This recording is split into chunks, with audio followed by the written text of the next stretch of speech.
you guys. It's pouring. Ah! There's a lizard, there's a lizard. I was watching a beautiful rain and there was a very pink lizard. Ah! Okay. I'm a big girl and this is a new year. Ish. Ish. Okay, let me wear shoes. What if it bites my toes? Let me wear shoes. I want to show you the rain.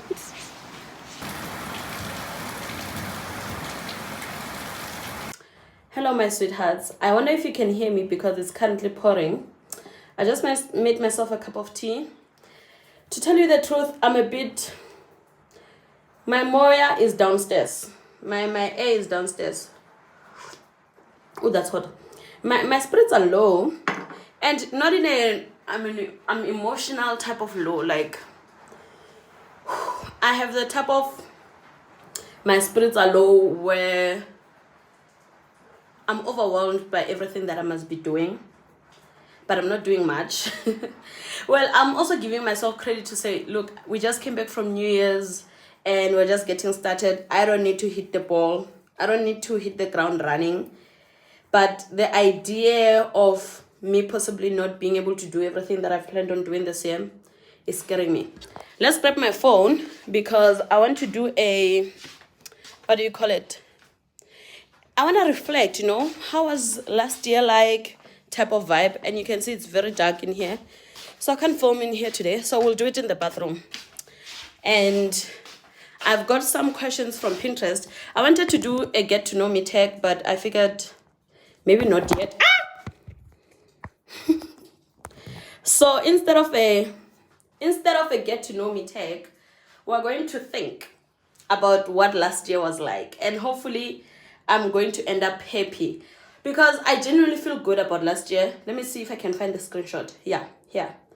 End of year journal and reflection. So we're going to act like you are my journal. If I overshare, mind your business. I'm kidding. I want you to mind my business. You're my friends. Okay, let's see. What am I most proud of this year? Okay, let's pretend this is the end of 2024 because this is the first week of 2025. What am I most proud of? I'm most proud of myself for taking my business off the ground. Because although I'm a very sociable person, I never thought to myself as a business-minded person. And being able to start a business, although I've had a business since 2022, but I've not been able to find something that I could do and enjoy and do well. So the fact that I was able to do that in 2024 just affirmed to me that I can do many things. And, you know, sometimes you don't need to even rush the process of you getting to a certain point. I obviously wanted to be... I'm just gonna, because I'm sweating. I think it's this robe that I'm wearing. I'm sweating and it's raining. What could be? Guys, I'm old. My knees are even painful. When I was at home in December, I woke up on one of the days and my knees were painful. Oh my goodness. What shall happen to us? Anyway, so this is how you know I'm an African girl. Do you know the possibilities of this lead? This thing can do many things. This thing, ask any African girl you know. Ask any African girl you know. You see now it's a fan. Ask of the possibilities of this lead. Anyway, so I wanted to get into business because I was a broke bitch. And now I know, in fact, I've always known that it's not a bad idea to get into business because you want money. Because all of us deserve and need sustenance. But I think also because of my desperation to make money and to make it fast, I was unable to truly reflect on what could make me money in a joyful way. Because in the other things that I had attempted to do, I was just always so drained. And I ended up not wanting to do some of the things because I was like, I'm not going to do that. I know I want business, but that's not going to happen type of vibe, you know? So I'm happy. I'm most proud that I was able to figure that out. Because now that I've done that, I'm like, oh, I can do a million other things. I don't even need to do only the stuff I'm good at. I just need to be diligent in everything that I'm doing. Can you guys hear me or this thing is blowing my voice off? The book club has been an absolute pleasure. I really love it. And I'm so glad that it's resonating with people and it's making sense to parents, to tutors. Because When we were having the photo shoot, some of the girls were saying when we were having lunch that I'm a good boss. And they probably say that because I'm around their age, but to hear people that you're supposed to be leading think of you that way, I am very thankful, and I hope to remember this when we grow bigger and bigger. So that is honestly my proudest moment of 2024. How did I change and grow? I feel like I've already answered this partly in the answer that I've just given. But yeah, I've changed in the sense that now I believe I can do anything. And this does not even mean that if you fail at other things, then you can't do anything. But for me, doing something and doing it successfully really just gave me the tap on the back, like, yeah, girl, do you see what happens when you just put your head in the books and you think? Because I thought, you guys, because I was working retail when I thought of the idea to start the book club. And I'd already had other book clubs, the adult book clubs, obviously, that you guys know about. But I wanted something that could be a day-to-day thing, something that would allow me to deal with children. Because at the bookstore, I had a lot of kids that really loved me, and I loved seeing them. And they would come to the shop just to see Ayanda. And I was like, you know what?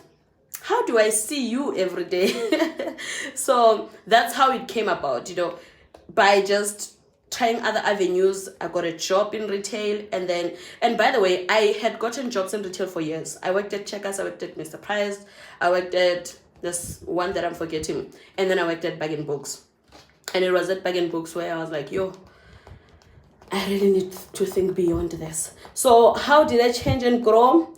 I think my thinking in terms of what I can do has really changed, and I've grown in the sense that I used to be a very stubborn person. And in some respects, I still am. But because now I work with more people and directly related to me and what I'm trying to achieve, I've learned to ease my hold on my beliefs or what I think should be happening. Right now, my priority is the children. And if someone's parent, for example, is not happy with our service, or someone thinks that we should be doing something differently in order to, something reasonable, I've learned to let go and allow things to grow naturally without my influence and my rigid thinking. So yeah, I'm no longer as stubborn as I was, and now I think I'm more confident in the things that I believe I can do. Who did I feel my best around? This one, we thought a question would be my best friend Murao. Some of you know her. She's really the love of my life. And what I like about Murao is that other than the fact that we're friends, I feel like she's a big sister as well to me. And she navigates our friendship with such softness and such ease, which makes my life easy. I'm able to be honest, like when you have a mother, she's gonna hate this example because she's a firstborn daughter. But I think also the fact that she's a firstborn daughter allows her to be the sort of friend she is to me. So, when you have a mother, or when you see people have a mother that is just accepting, you're like, oh my goodness, you can tell your mother you have a boyfriend? My mother would slap me out of the window. Mrao is the mother you can tell that you have a boyfriend. And then she's not going to shame you. And she's going to tell you, hey, just because you have a boyfriend does not mean you should be engaging in 1, 2, 3, 1, 2, 3. Or, are you sure you want a boyfriend? Like, we have the sort of conversations that I don't have with my other friends, but conversations that I necessarily also avoid having with myself. So I feel my best around her. Even when I feel horrible, I'm like, answer the phone. And every time I call her, especially if I call too many times, she would text, babe, I'm in training. Are you okay? Do you need help? I'm like, uh-oh. How about some paramedic? Like, those EMS cars, emergency services people. That's Mrao. And explaining it now, it may seem like I'm using her, but trust me, she's using me more. She even has a tattoo of my sentence on her hand. So I think me expecting her to answer my calls at any point in time is a small price to pay for the fact that I gave her a tattoo idea. And by the way, fun fact, she was not even looking for tattoos when she got that tattoo. We're talking about something, and then I said a sentence, and she was like, I love it, I want to always remember it, and she put it on her arm. And then the other day she texted me, she's like, oh, I have your words on my hand, this means we can never break up now. I was like, my dear, do you know South Africa? But let's hope that never happens. It won't happen. I love her so much. Together forever. My favorite moments. Woo-hoo! My favorite moments obviously was moving to town because I used to live in Seshego. I moved to town and I honestly prefer it better here. It's closer to my gym. It's close to everything basically. And I'm able to run my business with ease because I'm in town. And also the place we're at is very comfortable. It's not a flat, it's not a shared environment. It's very fun. Like it's so, I love it. I love it. Like I could scream now and nobody would hear me. Don't come to my house. Don't come to my house. People will hear me if I scream. I'm warning you. I'm warning you. My neighbors can hear me if I scream. Trust me. They really can hear me.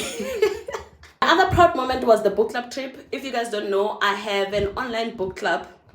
Oh well, all my book clubs are online, but I have an adult book club. And at the end of each book, can you hear the rain? At the end of every book club round, we do a trip. And last year was our biggest and best year. And my best friends were there. And I think also because they were there, it made everything easy. I was just focused on the logistics and my friends were taking care of the big and the small stuff. And you may be wondering what the logistics are. The logistics are the middle parts. Do you have a room? Who are you sleeping with? Okay, go to this cabin. Okay, lunch is at 6. And then my friend takes care of lunch. That was fun. And one of the guests at the book club, some lady said to me, you know, your friends love you. And I said, yeah, my friends love me. Because my friend Esther was cooking all of the meals. Like, I loved everything. I loved everything. She was like, your friends love you. Because I was outside with the lady. She's Makosha. And I was braaiing. And my friends would bring me drinks and ask if I was quick. And I was fine. I needed to make sure that the fire was firing. And they would constantly come bring me snacks and ask me if I'm fine. Because I'm not someone that usually deviates from the crowd. I love people. So when I was just alone on my own braaiing, they thought something was wrong. So the lady was like, these people love you. I was like, you think I don't know? These people love me. So those are my favorite moments. Wait, did it say my favorite moments? Oh, yeah. Also, my other favorite moment is that I feel I've gotten closer with my siblings. Me and my sisters talk every day now. Even if it's not something big, we're just always talking. And I enjoy it so much. I love it so much. My other favorite moment, I feel I'm forgetting something, but you know, it's not a train smash if I am. Who did I lean on the most? It has to be my partner and my best friend Murau and my best friend Esther. Because although it was a good year, I had a lot of lows. And my partner, because he's in close range, he bears the brunt of most of my bad days. So, in fact, I think he takes the cup on this one. Shame, poor man. But he's taken it well, shame. So, definitely my partner. What could I have done differently? I think I could have worked out more because I only started going to gym like regularly towards the end of the year. And that didn't help. And now I'm not going to gym because I'm about to start next week. And you guys know what happens when someone says I'm going to start on Monday. So, I wish I had worked out more and read my Bible more. I'd made it a resolution to read my Bible and study the word, but you know, life happened. But this year I bought the, what do you call it? It's a book that's meant to teach you how to read your Bible. A year plan on how to read the Bible. What was the biggest challenge?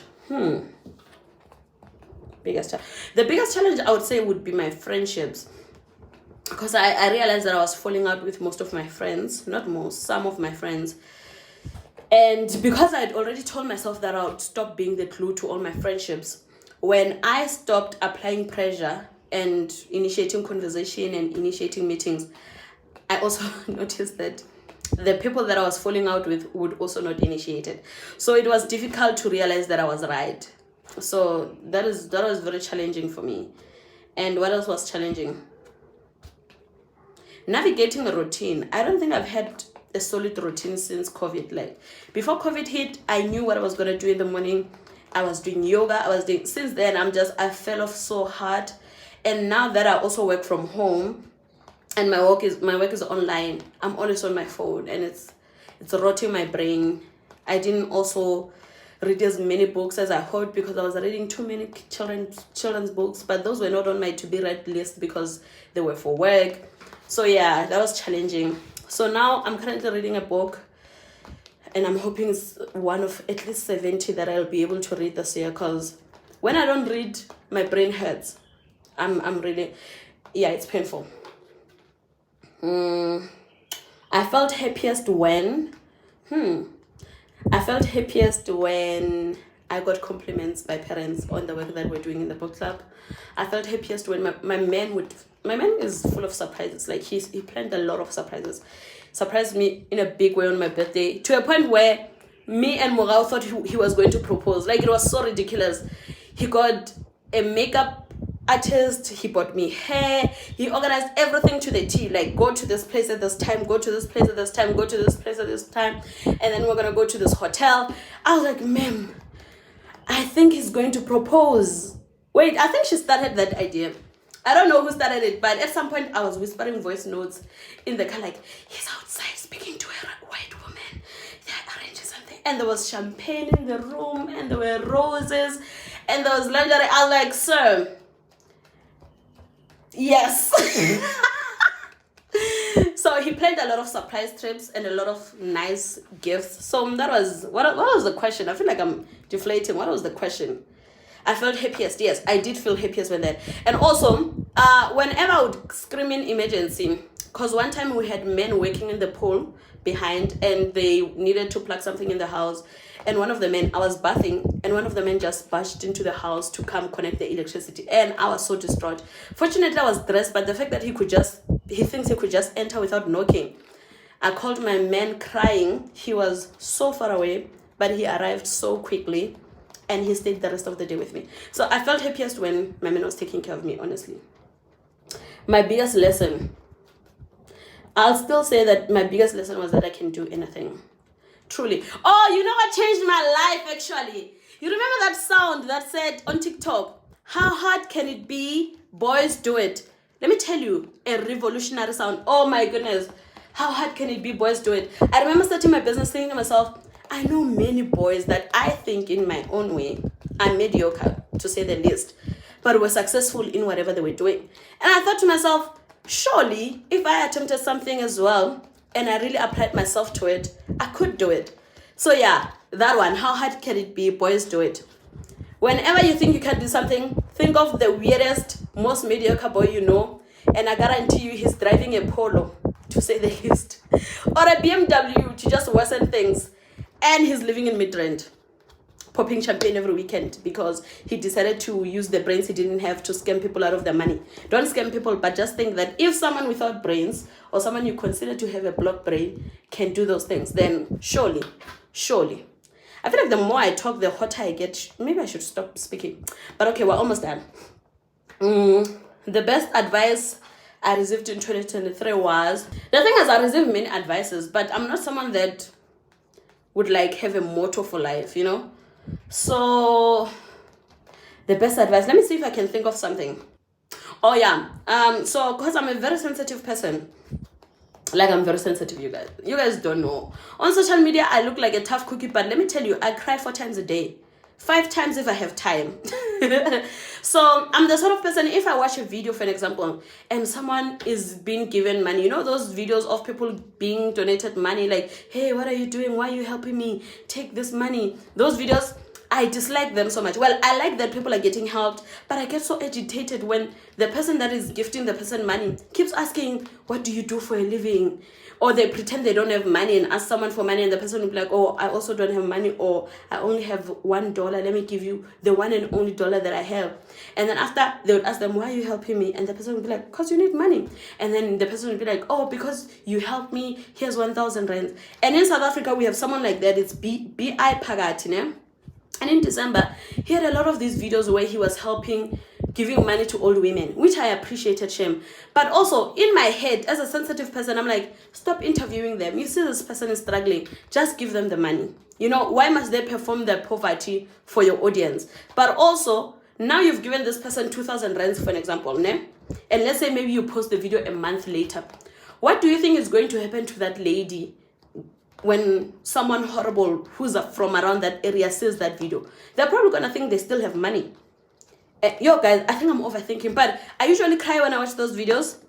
And when people would text me asking for help, and because I'm just also a broke girl, although like I'm doing what I'm doing, I'm very broke. And this used to happen even when I was just a student. People would text me asking for money. I under my mother, there's like, they would have very sad stories as to why they need my intervention. But I would also be very broke, and I would be sad and I'd be depressed about it. Oh, it's pouring, let me finish it up. And my man and Mura would like to tell me that I can't save the world. So the biggest advice would be, I can't save the world. Like, because let's say, for example, somebody comes to me today and they say, hey, my child is starving. And I'm like, I'm broke, but I can give you 100 rand. It's an example. Tomorrow, when someone comes and says, hey, I was hospitalized and I lost my job, besides the fact that I used my last money to help someone yesterday, I'm still riddled with guilt that this person probably thought I would be of help, but I couldn't be of help. So those things weigh on me a lot. So at some point I considered, and I made a few announcements on Facebook. I was like, guys, don't ask me for money. I'm unemployed, and I just also dread going into my inboxes because I get sad at the fact that I can't help all of these people that expect help from me. So because I get sad, my friends and my partner bear the brunt of me not being in a good mood because I feel useless and I feel like someone's going to die because I couldn't send them money for a meal, you know. So the best advice was that I can't save the world. I don't know if I can believe it.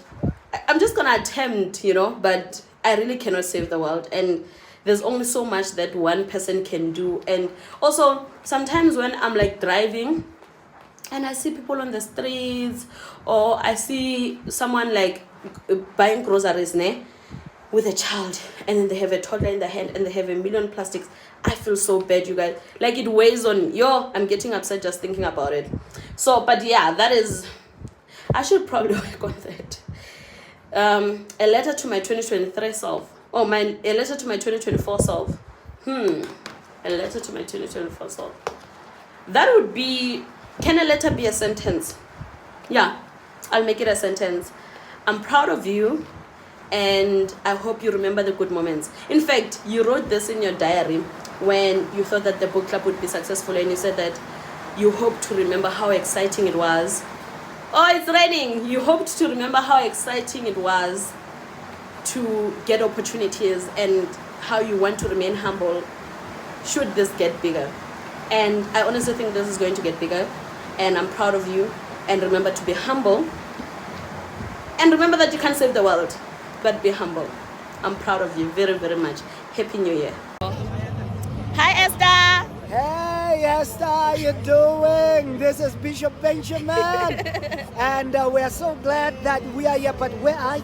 Where are you? Because you were supposed to be here. That's very true. Come She's on. working. She's working. Next time, please don't miss it, all right? Yeah. Love you and bless you. Thank you so much, Bishop. All right. Her name is what? Her name is Esther Karabo. Yeah, what's up? Hey, Hi, Esther. Esther. Hey. Thank you for the love. We heard that you love us. We love you too. Thank you. We love you too. Rodibu and Amanda. God bless. Rolibu, and you owe me a lot of money.